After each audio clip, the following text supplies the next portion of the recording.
All right, this reporter asked some pretty simple questions about immigration, and these libs melted down. This is what we're dealing with on the ground, all over. That's right. Actually, I'm very respectful, and you're not respectful at all in any way. I just want to ask, do you believe in illegal immigration? Do you think U.S. taxpayers should be funding housing for illegals and medical care? Smart man. He is so intelligent. This man, he's got nothing to say.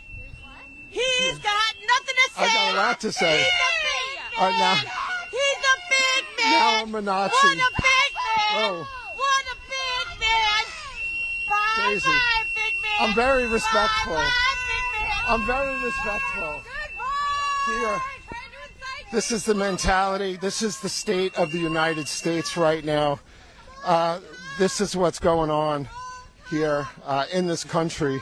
So, that was obviously a throwback to, when everybody was anti-ICE and they had those pathetic little protests against ICE agents. But I want to think back to that moment. I want you to think about what you're seeing from these protests nowadays, right? It's literally just a bunch of middle-aged and boomer white libs that are kind of fighting that fight. And you know why? Because we're not funding these protests anymore. There was something very consequential that happened during Trump 2.0 that does not get the attention that I believe it deserves.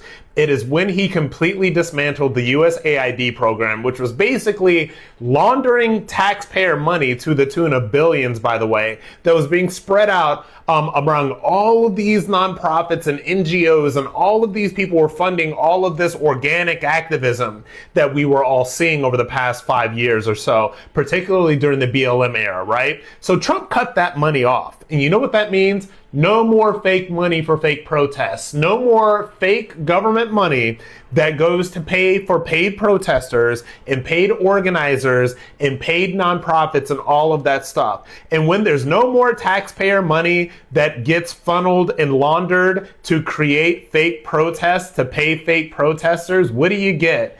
The same pathetic small group of deranged white liberals that are the only ones that feel compelled enough to get out there and do this. You know why? Because everybody else is working. Everybody else is trying to be employed and to try to work in what's going on right now. And so whenever I see something like that, and whenever I see just some small pathetic gathering of you'll say Trump Tower in New York City, there'll be